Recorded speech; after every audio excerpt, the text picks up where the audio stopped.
प्रधान सचिव श्री उदय सिंह कुमावत जी, यहाँ उपस्थित स्वास्थ्य विभाग के सचिव लोकेश कुमार सिंह जी, यहाँ उपस्थित अन्य अधिकारीगण मनीष कुमार वर्मा जी, अनुपम कुमार जी, गोपाल सिंह जी, और इस कार्यक्रम में जो वीडियो कॉन्फ्रेंसिंग के माध्यम से जुड़े हुए व्यक्ति उपस्थित हैं, जिला परिषद के अध्यक्षगण, सदस्यगण, सभी प्रमुखगण, पंचायत समिति के सदस्यगण, मुखियागण, वार्ड सदस्यगण, सभी सरपंच, पंचगण, जीविका की दीदियाँ,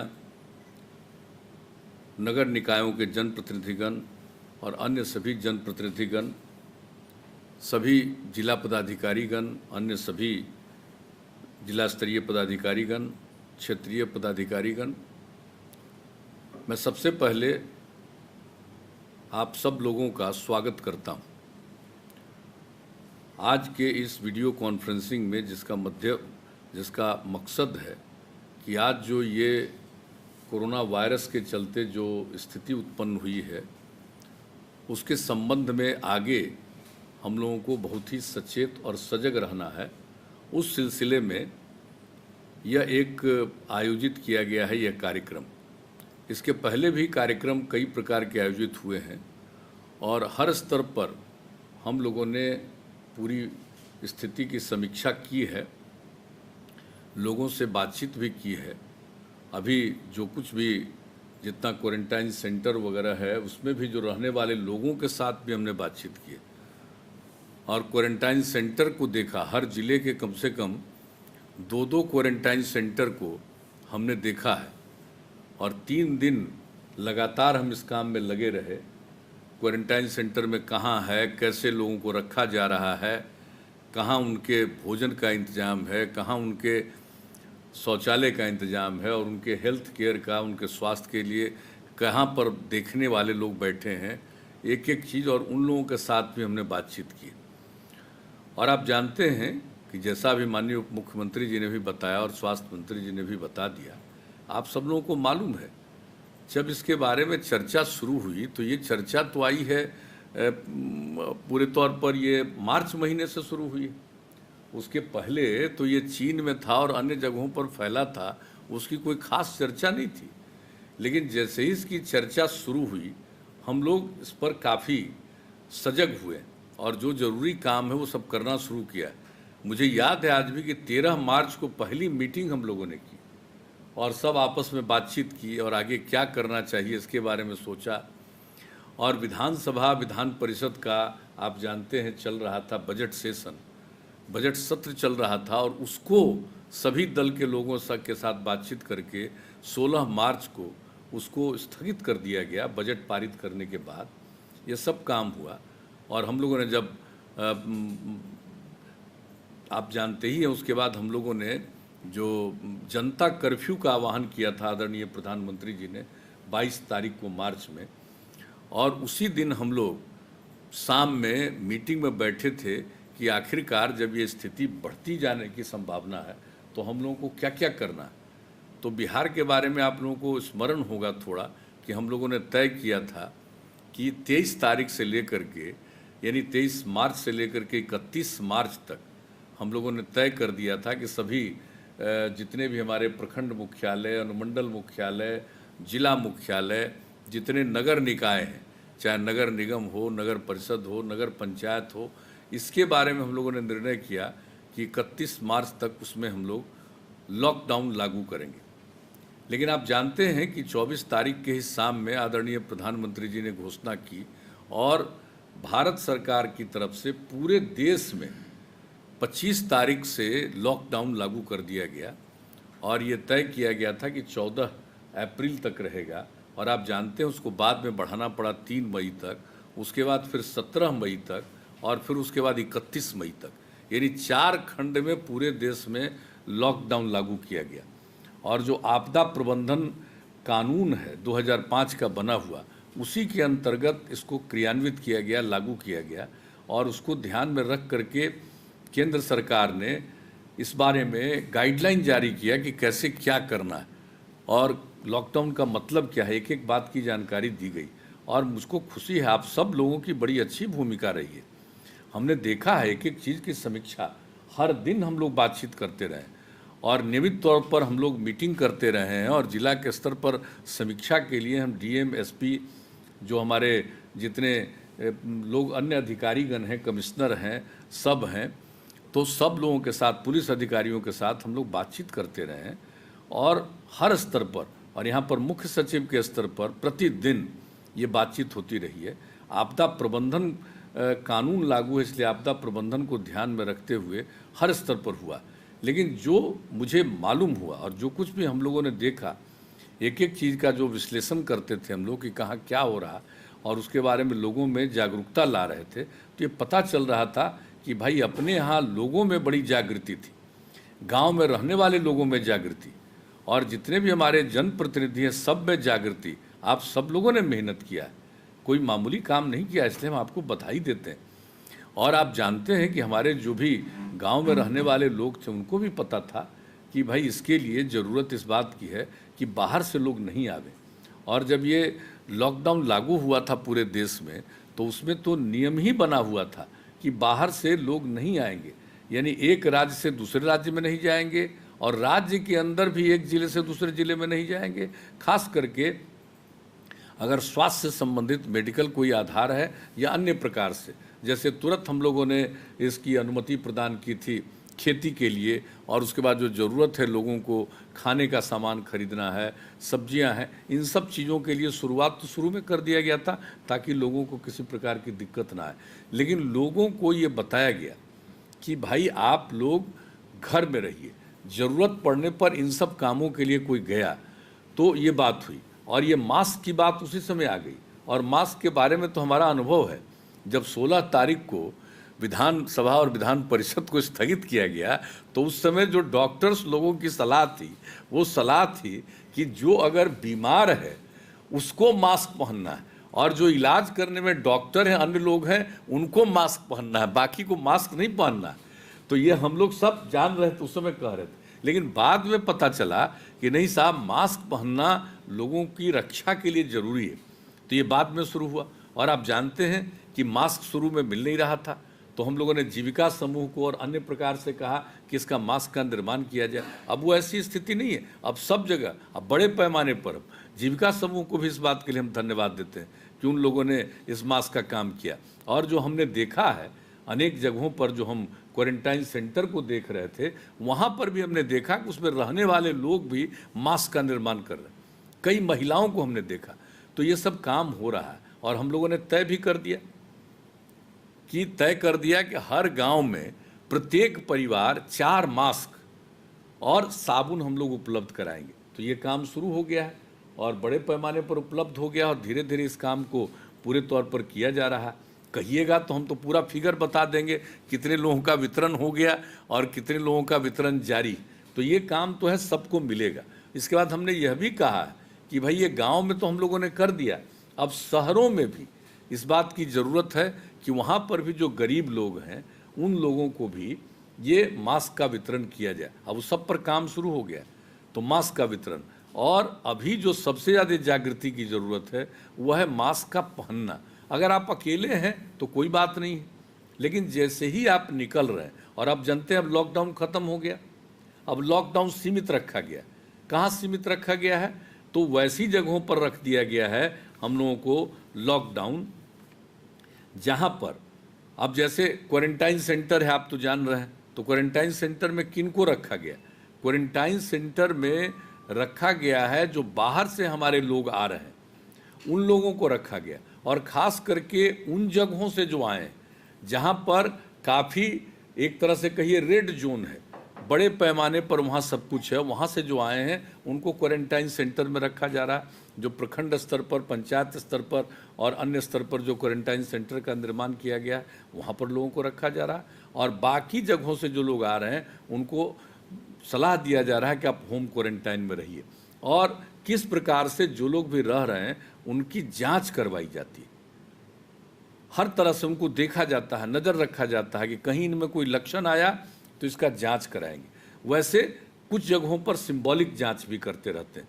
और दूसरी बात है, होम क्वारंटाइन में जो लोग हैं जो रखे घर में हैं उनके लिए भी हम लोगों ने इंतज़ाम किया है कि भाई जैसे पल्स पोलियो अभियान के तर्ज पर एक राउंड हम लोगों ने करवाया, अब उससे भी ज़्यादा बेहतर ढंग से हम लोग ये कोशिश कर रहे हैं कि निरंतर जो होम क्वारंटाइन में उनको देखना, अगर किसी प्रकार का लक्षण कुछ मिले तो उस आधार पर उनकी जांच करवाना। तो ये काम किया जा रहा ताकि लोगों को सुरक्षित रखा जाए। आप जानते हैं क्वारंटाइन सेंटर में भी बहुत लोगों की जांच होती है तो उसमें पॉजिटिव निकल आता है। तो ये तो कुछ भी हो सकता है, और कभी कभी आदमी को ये पता नहीं रहता है, कुछ भी दिखता भी नहीं है कोई लक्षण, लेकिन पॉजिटिव निकल जाता है। और बहुत लोगों को जब कुछ पॉजिटिव उसका निकलता है तो उसमें कुछ दिखाई पड़ता है कि उनको बुखार वगैरह हो गया या अन्य प्रकार की बीमारियां हुई।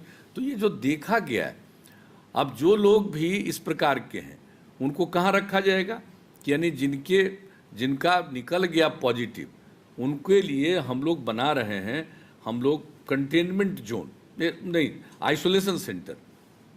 कंटेनमेंट जोन तो अलग है, आइसोलेशन सेंटर ये बनाया गया है बड़े पैमाने पर कि भाई जो हम लोगों का क्वारंटाइन सेंटर है वो तो एक अवधि के बाद ख़त्म हो जाएगा, 15 जून के बाद। तो इसलिए कि अब जितने लोगों को बाहर से आना था लगभग आ चुके हैं, कुछ ही लोग अब बचे। अब आपको मालूम है कि जब लोग आना चाहते थे और कितनी कठिनाई में बिहार के बाहर थे, लोगों का फ़ोन आता था और हम लोगों ने 3 जगह उनकी बात सुनना शुरू किया था। या तो वो हमारे कार्यालय में फ़ोन करते थे, या फिर जो रेजिडेंट कमिश्नर दिल्ली में वहाँ फ़ोन करते थे, और फिर आपदा प्रबंधन विभाग में एक सेंटर बनाया हुआ था वहाँ लोग फ़ोन करते थे। बड़े पैमाने पर लोगों का फ़ोन आता था। और एक बार हमने कहा, एक टीम बनाई और हमने कहा जिन लोगों का फ़ोन आया है बात करिए और उससे जानिए कि क्या होता है। जब उनसे बात करके जो बात की जानकारी हम लोगों को मिली कि लोग परेशान हैं, काम करने के लिए बाहर गए थे और जिसके लिए काम करने के लिए गए वो आदमी ध्यान नहीं दे रहा है और बहुत कष्ट में है। इस बात की जानकारी हम लोगों को शुरू में ही, मार्च के शुरुआत में ही, ये इन सब चीज़ों की मार्च के अंत में जो लागू किया गया था लॉकडाउन, तो उसी समय से ये बात हुई। जब लोगों का फ़ोन आना शुरू हुआ तब हम लोगों ने ये तय किया कि भाई जो लॉकडाउन लागू कर दिया गया है पूरे देश में, तो उसमें तो भारत सरकार का एक जो दिशा निर्देश जारी हुआ है उसके अंतर्गत तो कोई एक राज्य से दूसरे राज्य में जा नहीं सकता। हालांकि कई लोग कई प्रकार से आ जाते थे, वो एक अलग बात है, लेकिन पूरे बड़े पैमाने पर तो लोगों का आना संभव नहीं था।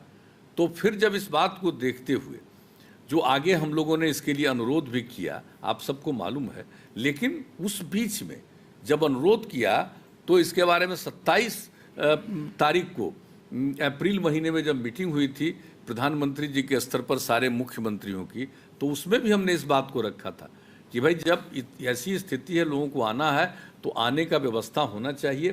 तो एक निर्णय हो गया और फिर बाद में हुआ कि बस वगैरह से आएंगे, लेकिन हम लोगों ने कहा कि भाई ट्रेन से आएंगे तो ज़्यादा सुविधा होगी, और हम इसके लिए केंद्र सरकार को धन्यवाद देते हैं कि उन लोगों ने ट्रेन की व्यवस्था शुरू कराई और ट्रेन से बड़ी संख्या में लोग आए और ज़्यादा बेहतर ढंग से आए। भाई इक्का दुक्का घटना तो घट सकती है, उसको तो कोई नहीं कह सकता है कि कोई भी काम करिए तो उसमें कहीं इक्का दुक्का कोई गलत नहीं करेगा, हो जाता है। लेकिन जब आना शुरू हुआ तो आप जान लीजिए कि ट्रेन से आना शुरू हुआ तो लोगों को कितनी सहूलियत हुई, लोग आने लगे। लेकिन जो हम बात कहना चाहते हैं, जो लोगों का फ़ोन आ रहा था, तो फ़ोन को सुनने के बाद और जो पूरी चीज़ों की जानकारी मिली, तो वहाँ के सरकार को भी हम लोग अनुरोध किया कि भाई आपके यहाँ हैं, इन लोगों का पर ध्यान रखिए। और हम लोगों ने क्या किया, हम लोगों ने तय किया कि हमारे जो लोग बाहर फंसे हुए हैं उनको हम कुछ मदद करेंगे। और हम लोगों ने ये तय किया, मुख्यमंत्री राहत कोष से, सीएम रिलीफ फंड से, जो हमने ये तय कर दिया कि उन लोगों को 1-1 हज़ार रुपया की मदद करेंगे। और आपको मालूम है कितना एप्लीकेशन आया, 20 लाख से भी ज़्यादा लोगों को मदद दी जा चुकी। और अब कुछ लोग आ गए पटना, उनका मान लीजिए यहाँ पर अकाउंट नहीं था, अब हमने यह भी दिशा निर्देश दिया है कि अब यहाँ आ गए हैं, उनको वो पैसा भी ज़रूर दे दीजिए। तो खैर ये सब तो एक अलग बात है, हम लोगों ने उन लोगों के बारे में सोचा और बाद में अनुरोध किया तो बड़े संख्या में आने लगे। यानी 1 या 2 मई से जो आना शुरू हुआ है रेल का, अब लब तक पूरा है, अब आज भी कुछ आ रहा है, 1 आध दिन और आएगा। तो अब जितने लोग आएंगे तो हम लोगों ने तय किया, पहले बताया कि जो खराब स्थिति में जहाँ थे, जिसको कहा जाता है रेड जोन, वहाँ से लोग आ रहे हैं, जहाँ पर बड़ी संख्या में ये कोरोना वायरस के पीड़ित लोग थे, तो उन लोगों को हम लोगों ने यही क्वारंटाइन सेंटर में रखने का निर्णय लिया। अब क्वारंटाइन सेंटर में रह करके 14 दिन पूरा होने के बाद कई लाख लोग चले गए। आज भी 5 लाख से भी ज़्यादा लोग अभी क्वारंटाइन सेंटर में हैं, और जो लोगों को भी आकर के रखना है उसको रखा जाएगा, लेकिन अब इसकी ज़रूरत इस महीने के 15 तारीख के बाद नहीं पड़ेगी। लेकिन हम लोगों ने क्या तय किया? हम लोगों ने तय किया है कि भाई लोग आ जाएंगे, इसके बाद भी कुछ दिन के बाद पता चला कि इनको कुछ पॉजिटिव निकल गया कोरोना वायरस का, तो वैसी स्थिति में उनको रखना पड़ेगा आइसोलेशन सेंटर में। तो आइसोलेशन सेंटर का भी काफ़ी विस्तार किया गया, और हमने ये तय किया कि भाई जो हम लोग स्कूल वगैरह में, कॉलेज में और कई जगहों पर जो ये बनाए हुए हैं क्वारंटाइन सेंटर, अब स्कूल वगैरह में नहीं, क्योंकि एक स्टेज के बाद तो हमको स्कूल और कॉलेज में पढ़ाई शुरू करनी है, तो वैसी स्थिति में वहाँ नहीं, उससे अलग चाहे कुछ जगहों को किराए पर लेकर के, होटल वगैरह को किराए पर लेकर के, या ऐसे संस्थान जिसका निर्माण किया गया है बिल्डिंग्स का सरकार की तरफ से, उसका अभी तत्काल उपयोग करना कोई ज़रूरी नहीं है, कुछ दिन के बाद उपयोग करेंगे, तो उन नए बिल्डिंग्स में। तो कुल मिला करके ये सब काम किया जा रहा है ताकि लोगों को आइसोलेशन सेंटर बना करके वैसी जगहों पर रख दिया जाए। तो ये भी हम लोगों ने तय कर दिया है, और आप जानते हैं कि उसमें लोग रहेंगे, और आप अच्छी तरह जान रहे हैं कि कितने जगह पर कि ये जो हम लोगों ने आइसोलेशन सेंटर जो संचालित किया है, अभी उसमें 13,796 बेड की व्यवस्था है, और इस आइसोलेशन बेड को, यानी सब जो ख़त्म हो जाएगा क्वारंटाइन सेंटर वगैरह, और लोगों को अगर ये बीमारी निकल गई, पॉजिटिव निकल गया, तो वैसी स्थिति में उनको जो आइसोलेशन सेंटर में रखना पड़ेगा, तो हम लोगों ने तय कर दिया है कि इसके लिए 40,000 बेड का इस्तेमाल, और उसके लिए पूरा का पूरा काम होना शुरू हो गया। और दूसरी चीज़ है कि 2 तरह की बात है, अगर किसी का पॉजिटिव निकलता है तो उनको हम लोग रखेंगे इसमें आइसोलेशन सेंटर में, यानी जिस पर कोई बाहर का लक्षण नहीं दिखता है, यानी उनको न बुखार है, न खांसी है, न अन्य प्रकार की बीमारी, तो वैसे लोगों को रखते हैं आइसोलेशन सेंटर में, घर पर नहीं, आइसोलेशन सेंटर में।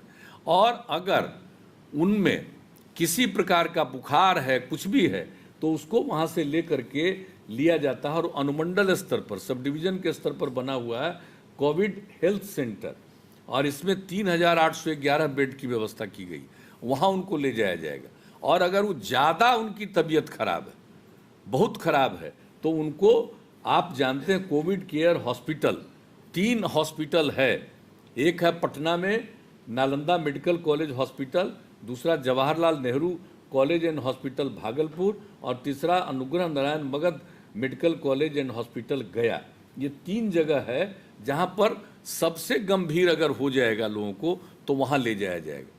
यानी अगर किसी का पॉजिटिव निकला तो आइसोलेशन सेंटर में, अगर उनमें कुछ लग गया कि बुखार वगैरह है, तब उनको ले जा करके प्रखंड अनुमंडल स्तर के कोविड हेल्थ सेंटर में, और ज़्यादा बीमारी होगी तो ये 3 अस्पताल में। और जान लीजिए कि तीनों हॉस्पिटल में मरीजों के लिए कुल 2,344 बेड की व्यवस्था की गई।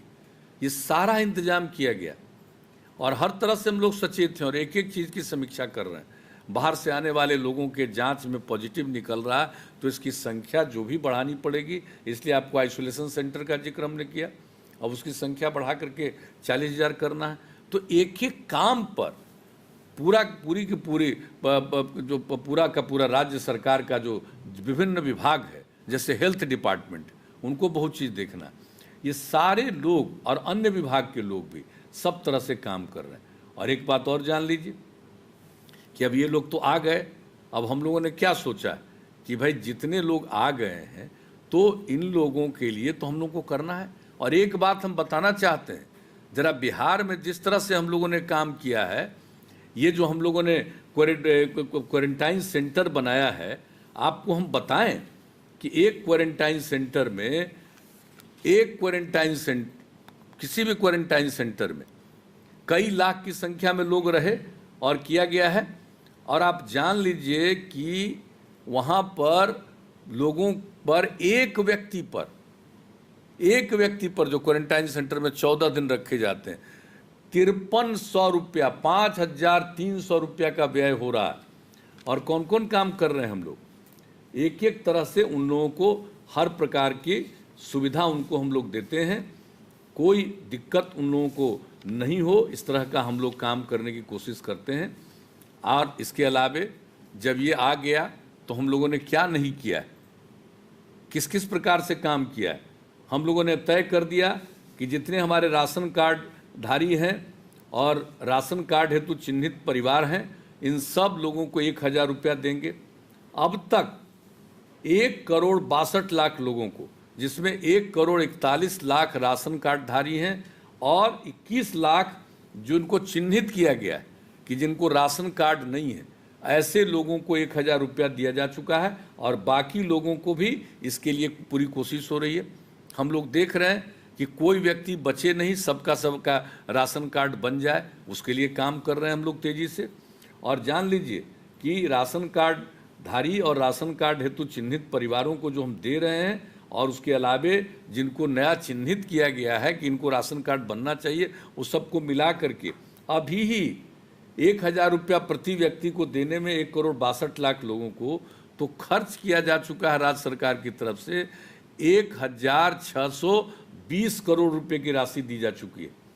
अब जितने पेंशन हैं 85 लाख पेंशनधारियों को 3 महीने का पेंशन अतिरिक्त दे करके 1,017 करोड़ रुपए की राशि खर्च की गई। शिक्षा विभाग के द्वारा छात्रवृत्ति, साइकिल योजना, पोशाक योजना इत्यादि योजनाओं के अंतर्गत कुल मिलाकर के 3,261 करोड़ रुपए की राशि खातों में दी गई है। आपदा राहत केंद्र चलाया गया, 200 से अधिक आपदा राहत केंद्रों का संचालन किया गया, जिसमें 74,74,000 लोग प्रतिदिन लाभान्वित हुए। और आप जानते हैं बिहार में हम लोगों ने कोरोना उन्मूलन कोष का गठन किया गया, जिसमें सब लोगों की तनख्वाह जो होती है, चाहे मुख्यमंत्री हो, मंत्री हो, विधानसभा के सदस्य हो, विधान परिषद के सदस्य हो, उनके तनख्वाह में कटौती की गई।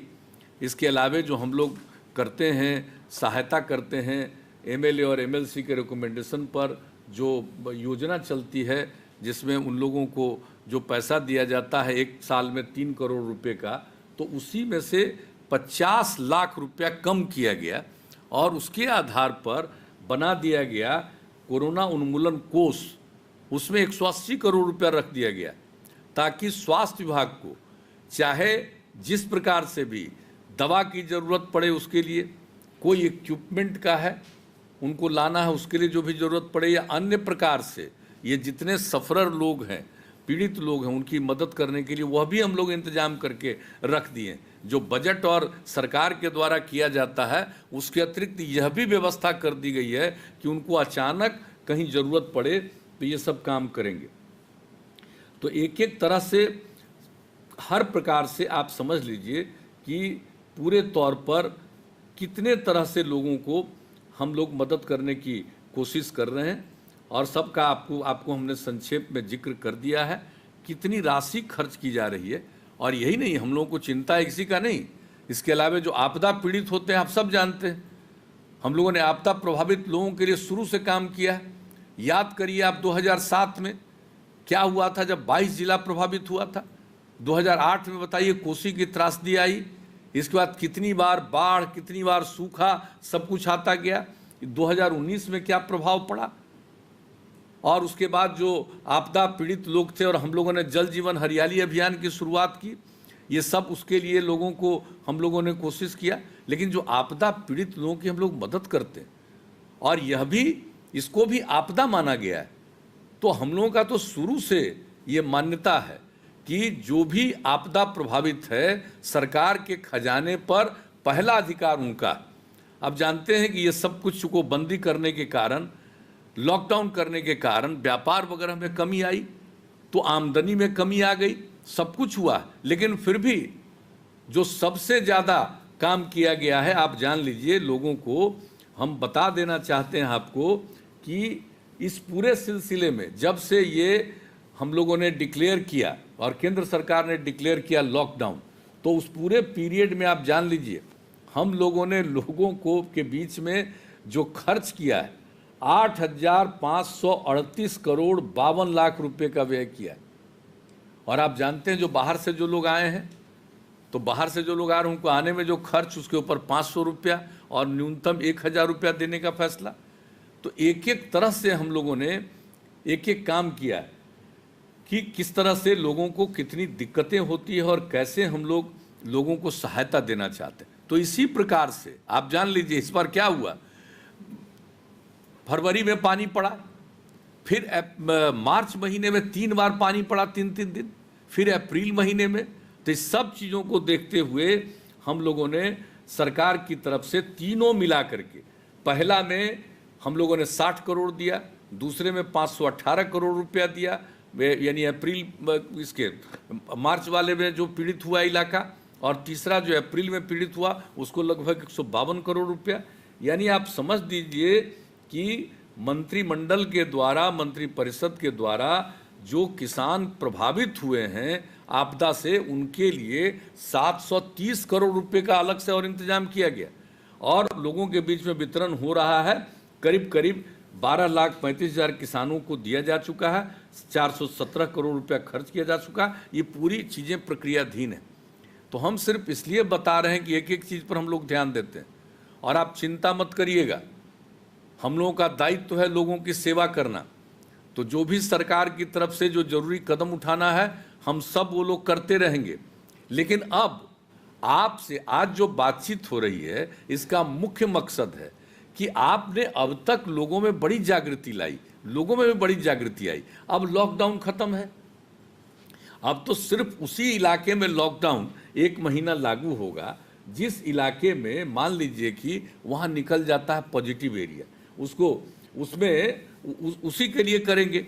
यानी जो उसको कहा जाएगा कंटेनमेंट जोन, यानी जिस इलाके में अगर अब कोई निकल आया, इस तरह की बीमारी आ गई, तो उस इलाके को बचाने के लिए और ज़्यादा लोग इसके दुष्प्रभावित नहीं हों तो उस वहाँ पर एक कंटेनमेंट जोन बनाया जाएगा। यानी चारों तरफ से उनको घेर दिया जाएगा और वहाँ पर आने जाने में प्रतिबंध, जो जरूरी काम है खाने का सब सामान उनको मिलना चाहिए और अन्य जो आवश्यक काम है चिकित्सा वगैरह का वो होना चाहिए। और बाकी जैसे लॉकडाउन के समय में अन्य जगहों पर घर के बाहर नहीं निकलिए, तो सिर्फ कंटेनमेंट जोन में ये बात लागू होगा। तो उसके लिए भी हम लोगों का इंतजाम है। तो कंटेनमेंट जोन को छोड़ करके बाकी सब जगह अब आप देख रहे हैं एक्टिविटी कितनी है।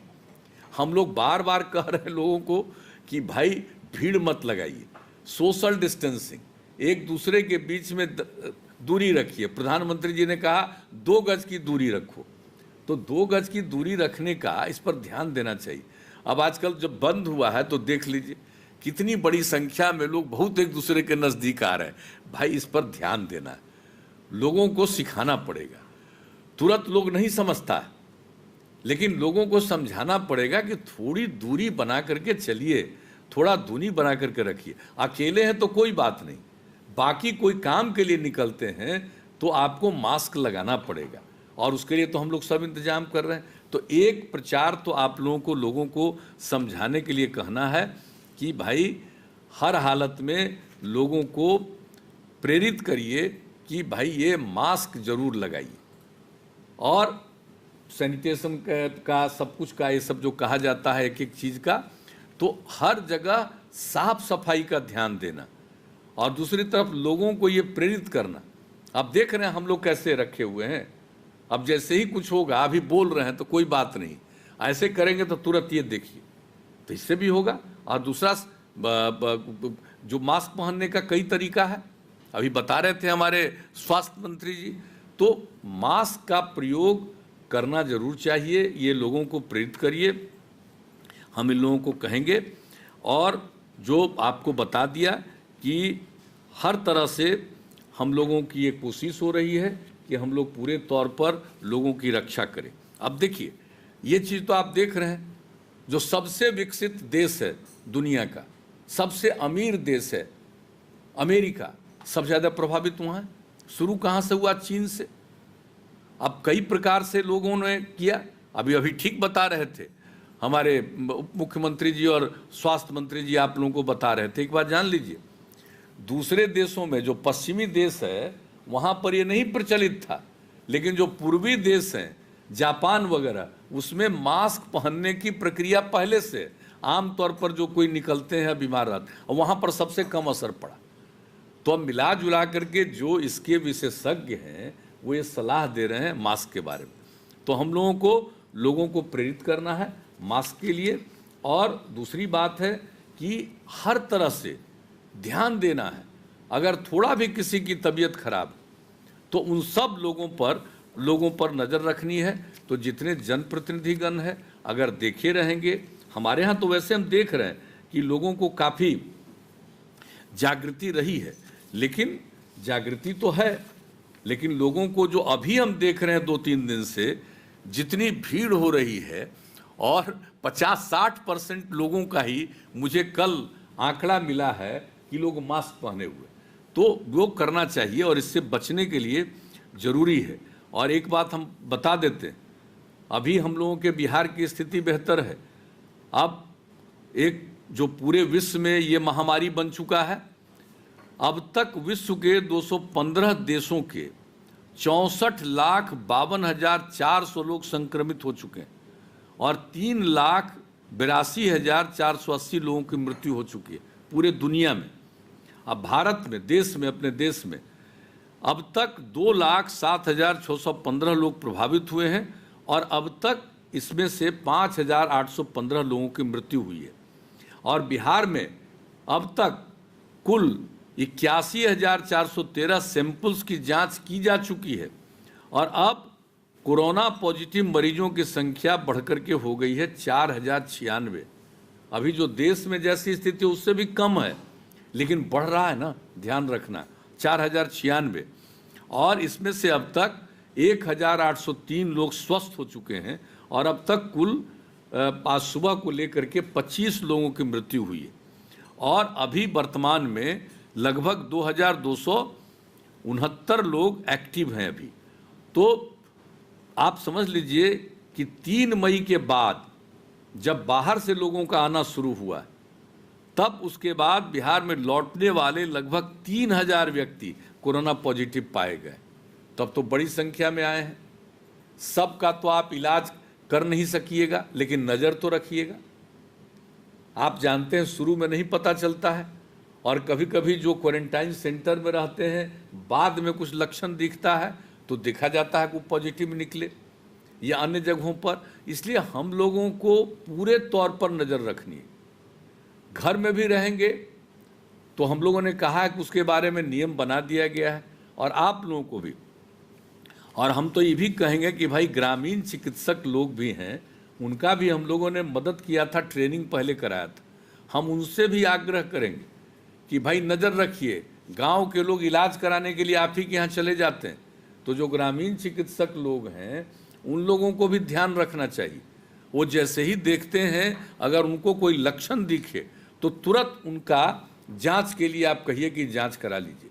तो हर किसी को, और जितने हमारे जनप्रतिनिधि हैं, अब हमारे बिहार के जनप्रतिनिधियों में कोई कमी नहीं है।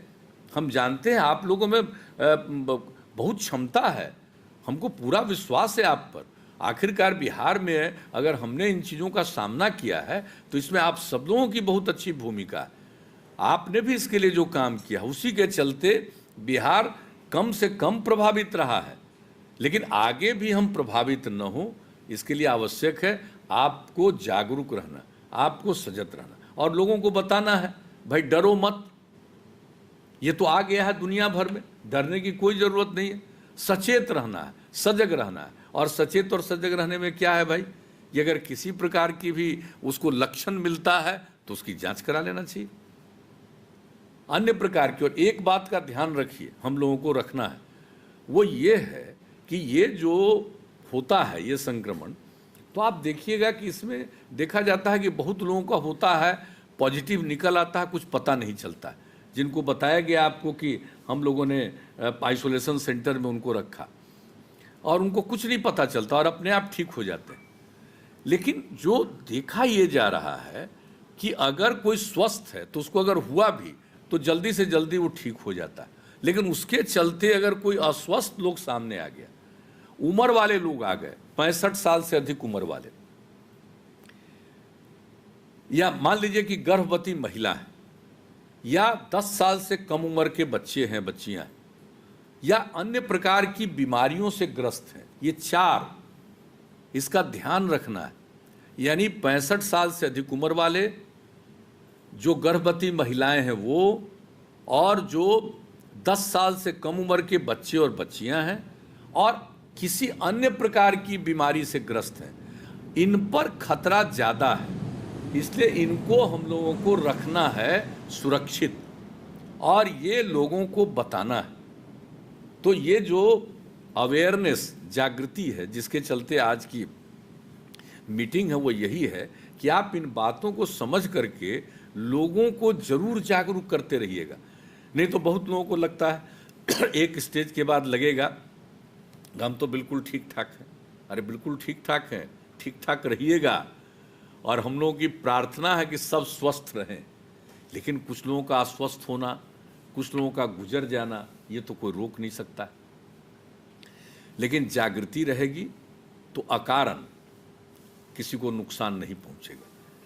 इसलिए आज की ये बैठक है, मुझे बड़ी खुशी हुई, और आप लोगों को से हम यही निवेदन करेंगे कि इसी प्रकार से लोगों के बीच में जागृति रखिएगा, और जो 2-3 बातों की चर्चा हम लोगों ने की उस बात पर ध्यान रखिएगा, और कहीं जरा सा भी जिसके चेहरे से आपको लगे कि इसमें अस्वस्थता है तो उसकी जांच जरूर होनी चाहिए। और हम लोग, आप जान लीजिए, अब जांच का ही नहीं, इसके प्रतिदिन की व्यवस्था बहुत ज़्यादा हम लोगों ने करवा दी है, और हम लोगों का लक्ष्य है प्रतिदिन जांच का 10,000 लोगों का, ताकि लोगों को किसी प्रकार की दिक्कत नहीं। और जब जांच हो जाएगी तो उस पर सारी कार्रवाई आगे की हो सकती है। और अन्य प्रकार से भी अस्वस्थ लोग हैं, अब लॉकडाउन खत्म हुआ और अस्पताल वगैरह की शुरुआत की जा रही है, तो एक जागृति यह भी है कि जिनको किसी अन्य प्रकार की बीमारी है तो उनको भी इलाज वगैरह जरूर करवाइए। इसलिए ग्रामीण क्षेत्रों में जो ग्रामीण चिकित्सक हैं उनसे हम विशेष आग्रह आज कर रहे हैं कि भाई आपके यहाँ तो गांव का लोग चला जाता है, आपको डिग्री नहीं है, लेकिन लोग आप पर भरोसा करता है, आपके यहाँ चला जाता है, और बीच में हम लोगों ने, राज्य सरकार ने काम किया, ट्रेनिंग भी आप लोगों की दी है।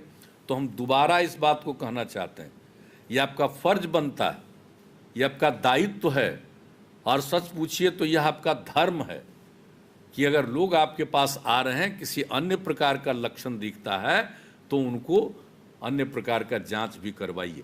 और इस तरह से सब लोग सजग रहेंगे, सारे जनप्रतिनिधि, सभी सक्रिय लोग अगर सक्रिय रहेंगे तो मेरे हिसाब से ये खतरा बढ़ेगा ज़्यादा नहीं, और धीरे धीरे इस खतरे से हमें मुक्ति मिलेगी।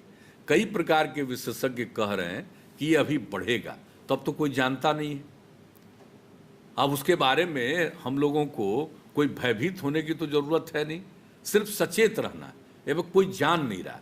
अब बताइए, ऐसी चीज़ आप बताइए पूरे दुनिया में फैल गया तो फैल गया, और हम लोगों ने अब तक जो किया है, और आप लोगों की भी बहुत अच्छी भूमिका, हमारे जितने स्वास्थ्य से जुड़े हुए लोग हैं, डॉक्टर, चिकित्सक और दूसरे अन्य लोग, उनके साथ काम करने वाले नर्स हो या अन्य लोगों की जो भूमिका है, मैं उनकी सराहना करता हूँ, मैं उनका अभिनंदन करता हूँ। और इसके अलावा जो हमारे प्रशासन के लोग हैं, एक एक चीज़ पर ध्यान रखा और लोगों का ख्याल रखा है, पुलिस के लोगों ने भी ख्याल रखा, इन सब लोगों ने मिलकर काम किया है, ताकि जिसके चलते बिहार में प्रभाव कम पड़ा है। और अब चूंकि लॉकडाउन ख़त्म हो गया है, तो लॉकडाउन ख़त्म हो गया है भाई, तो अब जब ख़त्म हो गया तो अब इसके अलावे सबको सचेत भी रहना है। आखिरकार कितने दिनों तक लॉकडाउन करते, और कौन कौन काम नहीं किया जा रहा, आप जरा बताइए। हमने आपको राज्य सरकार का भी बता दिया, केंद्र सरकार के द्वारा भी क्या क्या घोषित पैकेज किया गया, लोगों की मदद की गई। प्रधानमंत्री जनधन योजना के अंतर्गत महिला खाताधारियों को 500 रुपया प्रति माह 3 महीने के लिए, प्रधानमंत्री उज्ज्वला योजना में लाभार्थियों को 3 महीने में 3 गैस सिलेंडर मुफ्त में दिया गया, राशन कार्ड धारियों को 3 महीने तक प्रति व्यक्ति 5 किलो अनाज और प्रति परिवार 1 किलो दाल मुफ्त में दिया जा रहा। केंद्रीय पेंशन योजना के अंतर्गत, जैसे हम लोगों का जो पेंशन है, केंद्रीय पेंशन योजना में सीमित लोग हैं और हम लोगों का कुल मिलाकर के बहुत ज़्यादा है, 87 लाख के करीब। तो जो केंद्रीय पेंशनधारी है उनको भी उस 1000 रुपया दे रहे हैं, और हम लोग तो अपने पेंशनधारियों को जो राज्य पर निर्भर हैं उनके लिए तो किया ही है, 3 महीने का हम लोगों ने करके दिया है। इसके अलावे आप लोग सब जानते हैं, हमने स्वास्थ्य कर्मियों और डॉक्टरों के लिए जो इंतजाम शुरू में ही किया, फैसला किया, और केंद्र सरकार ने भी कर दिया कि उनके लिए बीमा 50 लाख रुपए का, और फिर मनरेगा योजना के अंतर्गत जिसमें लोगों को काम बाहर से भी आ रहे हैं उनको भी काम मिलेगा, उसके लिए केंद्र सरकार ने 20 करोड़ रुपया बढ़ा दिया गया। तो इस तरह से अनेक काम किया गया, और जैसा कि हमने राज्य सरकार की तरफ से बताया, हम लोगों ने भी सबके लिए काम किया। तो कुल मिला करके हम लोग लोगों की सहायता दे रहे हैं, मदद कर रहे हैं। तो अब इसके लिए ज़रूरत इस बात की है, और अब तो सब चीज़ खुल रहा है। अब जो कुछ भी है, चाहे कृषि का क्षेत्र हो या अन्य क्षेत्रों में भी सारा काम किया जा रहा है। तो अब हम लोगों को ऐसा लग रहा है कि धीरे धीरे स्थिति सामान्य होगी। लेकिन ये कोरोना वायरस के बारे में कई प्रकार की बातें आ रही हैं, तो कहीं भी कोई प्रभावित हो सकता है। तो उससे बचने के लिए लोगों को जागरूक रखना है, और जागरूक कौन रखेगा? लोग भी को जागरूक रहना है और लोगों को सुझाना है। कुछ लोगों को, चंद लोगों को, देखिए आमतौर पर लोग सब बात समझते हैं, लेकिन कुछ लोग कुछ बात को नहीं समझते हैं, तो समझाने की कोशिश करना है हम लोगों को। तो आज के दिन हम यही आप सब लोगों से प्रार्थना करेंगे कि लोगों को इन सब चीज़ों के बारे में समझाइएगा, एक दूसरे के प्रति दूरी रखने के बारे में, मास्क पहनने के बारे में, सफाई के बारे में, और जो भाई जो हाथ को साफ रखना है, हर प्रकार से घर को साफ रखना है, सैनिटाइजेशन, इन सब चीज़ों के बारे में जागृति लोगों को कायम रखना। और ये जागृति कायम रहेगा तो निश्चित रूप से प्रभाव कम से कम होगा, और धीरे धीरे इससे हम लोगों को मुक्ति मिल जाएगी। इसलिए आज का ये अवसर किया गया है, और इसमें हम लोग आप लोगों को भी अनुरोध कर रहे हैं। और इसके अलावे और काम जो हम लोगों को करना है, हम लोग लाउड स्पीकर के माध्यम से गांव-गांव और शहर-शहर में निरंतर इन जरूरी चीज़ों को बताते रहेंगे कि भाई इस बात का ख्याल रखिए, इस बात का ख्याल रखिए, ये हम लोग कहते रहेंगे। इसके अलावे हर जगह पोस्टर लगा करके गांव में भी हम लोग जागरूक करेंगे लोगों को। इसके अलावे रेडियो, टेलीविज़न के जरिए भी इन सब चीज़ों का हम लोग प्रचार करेंगे। ये सब तो करेंगे, लेकिन इसके साथ साथ जो सबसे ज़रूरी चीज़ है, वह ज़रूरी चीज़ क्या है? वह है लोगों में जो प्रमुख लोग हैं, जिनका समाज पर असर है, जिनकी फॉलोइंग है, लोग जिनकी इज्जत करते हैं, वो अगर किसी बात को कहते हैं तो बहुत असर पड़ता है।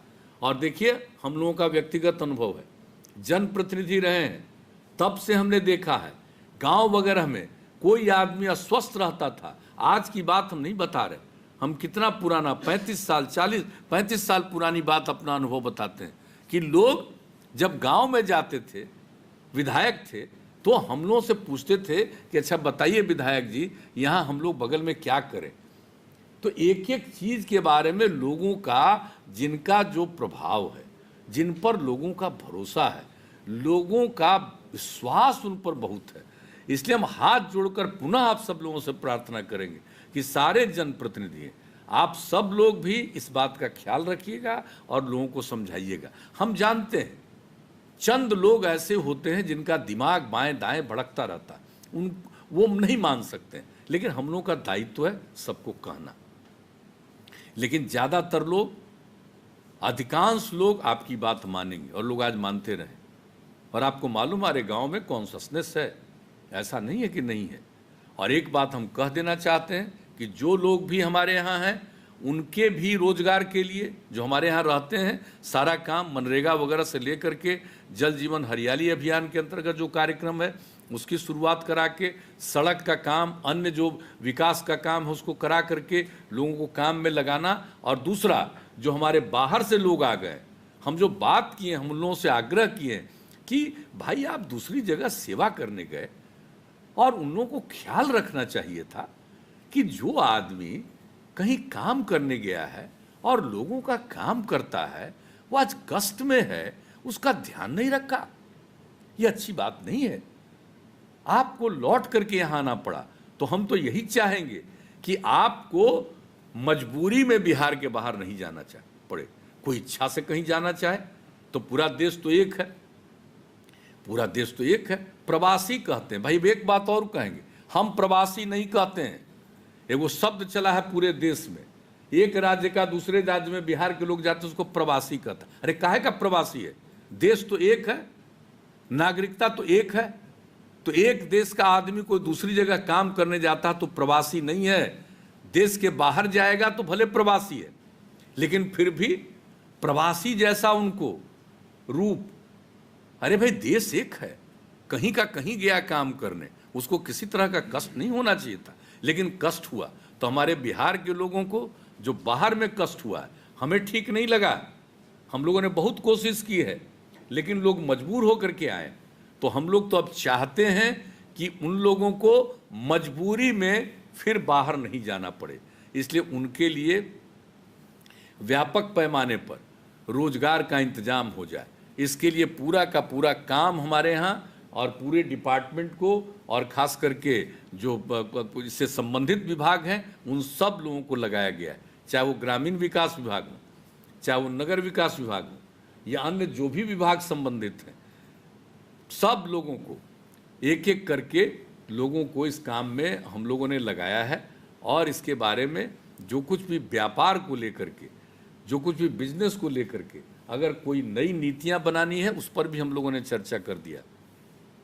नई नीतियां बना करके जो पहले से उद्योग का जो काम करने में हम लोग मदद करते हैं, तो उद्योग विभाग को भी जिम्मा दिया गया है। वित्त मंत्रालय उसमें काम कर रहा है, जो हमारे डेवलपमेंट कमिश्नर है उनकी अध्यक्षता में कमेटी है। और बहुत जल्दी जो कुछ भी संशोधन करके हम उन्हें अतिरिक्त सहायता दे पाएंगे। केंद्र की तरफ से भी कुछ काम किया गया है, छोटे उद्योग, मध्यम उद्योग और दूसरे प्रकार के जो और भी छोटे से भी ज़्यादा छोटे उद्योग, उन सब लोगों के लिए भी उन लोगों की तरफ से किया जा रहा है।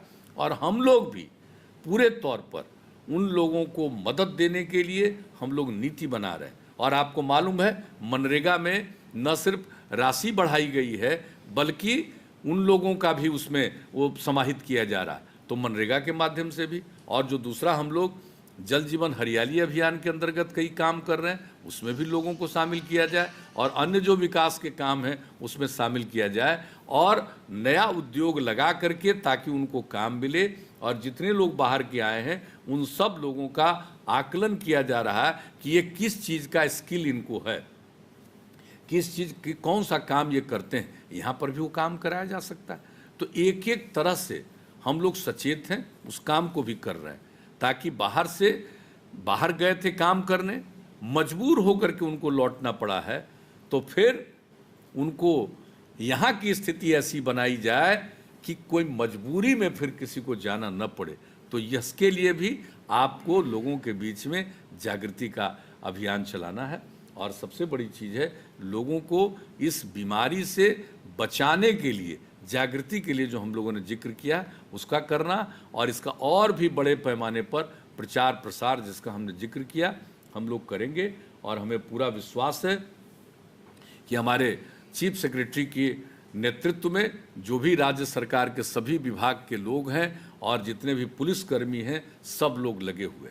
और एक ही हम आग्रह करेंगे कि अब धीरे धीरे सब चीज़ खुला भरा, तो ये तो जागृति का अभियान चलाना ही है, लेकिन कई लोग समाज में विवाद पैदा करने की कोशिश करेंगे।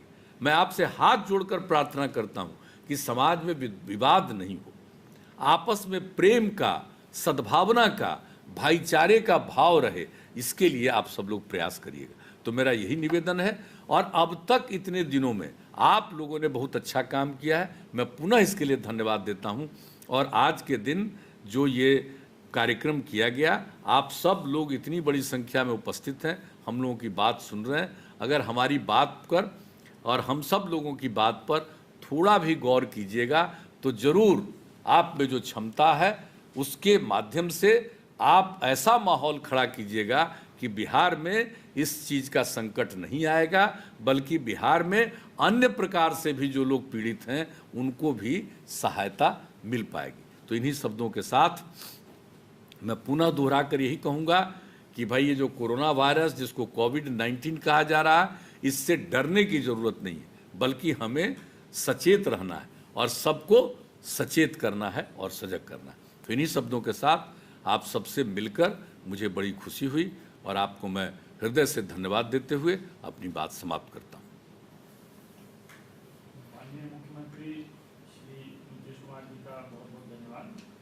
अब मैं अनुरोध करूंगा सचिव स्वास्थ्य श्री लोकेश कुमार सिंह को की धन्यवाद प्रस्ताव पेश करें।